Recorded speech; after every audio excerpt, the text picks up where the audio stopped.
आज महाशिवरात्रीचा एक मोठा योग म्हणजे सोमवार देखील आहे आणि सोमवार आणि महाशिवरात्री अशा आलेल्या योगामुळे निश्चितच भाविकांची गर्दी आज ठिकठिकाणी दिसून येणार आहे। शिवमंदिरांमध्ये राज्यातल्या विविध शिवमंदिरांमध्ये आज आपण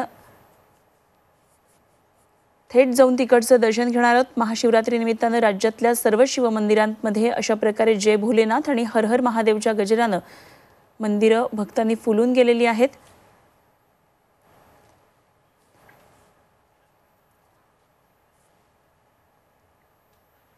आणि याच संदर्भात आणखी सविस्तर माहिती जाणून घेऊया। आमचे प्रतिनिधी किरण ताजणे सध्या नाशिकमधून आपल्या बरोबर आहेत। किरण, निश्चितच नाशिकला एक वेगळं महत्त्व आहे। मंदिरांची नगरी असलेल्या नाशिकमध्ये शिवमंदिरांचं सुद्धा मोठं प्रमाण आहे आणि वेगळं महत्त्व देखील स्थान महात्म्य नाशिकला आहे।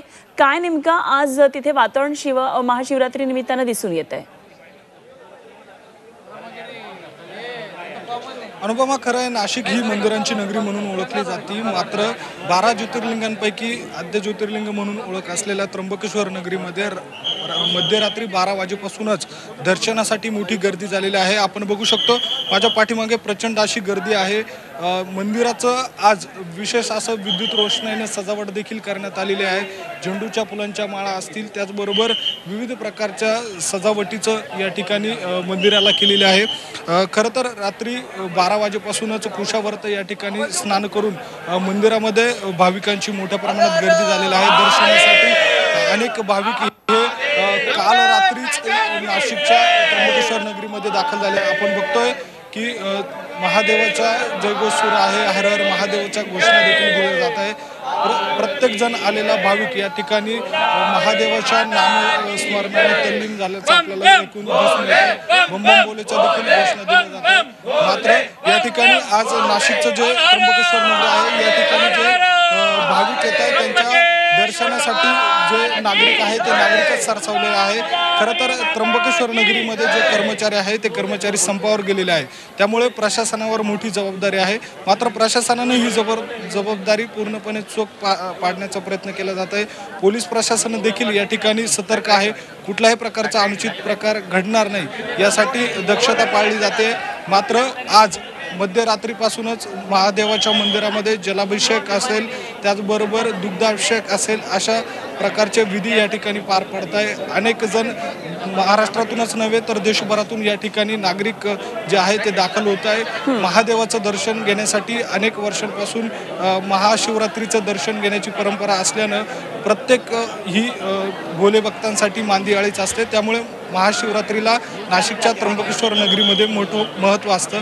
त्यामुळे नाशिकची त्र्यंबकेश्वर नगरी यंदाच्या वर्षी बम बम बोलेच्या गजरात दुमदुमलेली आहे आणि मोठ्या प्रमाणात भाविकांची गर्दी आणि दिवसभर हा सगळा उत्साह असाच भाविकांचा राहणार आहे। फक्त महाराष्ट्रातूनच नव्हे तर देशभरातून जगभरातून महाशिवरात्री निमित्तानं आज भक्तगण या ठिकाणी येत असतात। असे संपर्कात राहा। किरण, आपण जाऊया सुस्मिता भदाणे यांच्याकडे। सध्या मुंबईतल्या बाबुलनाथ मंदिरामध्ये त्या उपस्थित आहेत। सुस्मिता, आपण आता नाशिकमधला उत्साह पाहिला, मुंबईमध्ये सुद्धा निश्चितच अशाच प्रकारचा उत्साह असणार आहे, कारण अत्यंत जुनं असं पौराणिक मंदिर आहे हे आणि पुरातन काळापासून प्रसिद्ध असलेलं बाबुलनाथचं मंदिर। भाविकांची मोठी गर्दी या ठिकाणी सुद्धा दिसते। काय नेमकं सध्याचं चित्र दिसतंय? काय काय कार्यक्रम आज या ठिकाणी आहेत?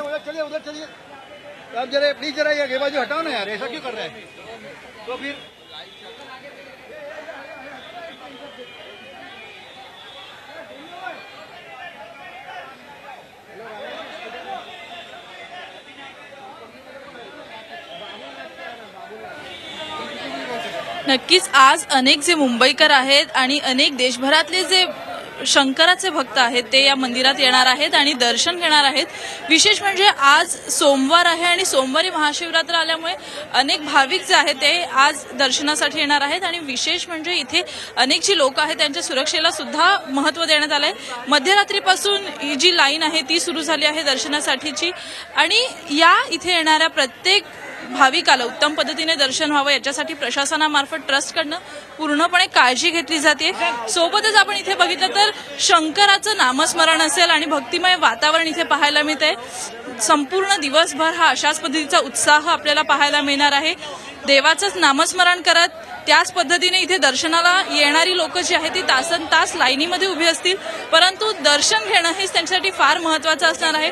उपवास असेल, देवाचं नामस्मरण असेल, अशा वेगवेगळ्या गोष्टी करत आजची महाशिवरात्र जी आहे ती देशभरात साजरी केली जाते आणि बाबुलनाथ मंदिरामध्ये सुद्धा जे भाविक आहेत त्यांची संख्या वाढलेली आपल्याला पाहायला मिळते. आता सकाळची 6-7 वाजता आहेत तरी सुद्धा मोठ्या प्रमाणात जवळजवळ 50 ते 60 हजार लोक या मंदिराच्या परिसरात येऊन दर्शन घेतील अशा पद्धतीचा अनुमान जो आहे तो व्यक्त करण्यात येतोय आणि म्हणून सुरक्षेला सुद्धा विशेष महत्व दिलं जात आहे. कुठेही अनुचित प्रकार घडू नये म्हणून योग्य पद्धतीचं नियोजन सुद्धा आपल्याला इथे पाहायला मिळत आहे. ठीक, धन्यवाद सुस्मिता दिलेल्या सगळ्या सविस्तर माहितीसाठी. आमच्या प्रतिनिधी सुस्मिता भदाने बाबुलनाथ मंदिरामधून आपल्या बरोबर होत्या, तर किरण ताजणे आमचे प्रतिनिधी त्र्यंबकेश्वर मधून आपल्या बरोबर होते. दोघांचेही धन्यवाद दिलेल्या सगळ्या सविस्तर माहितीसाठी.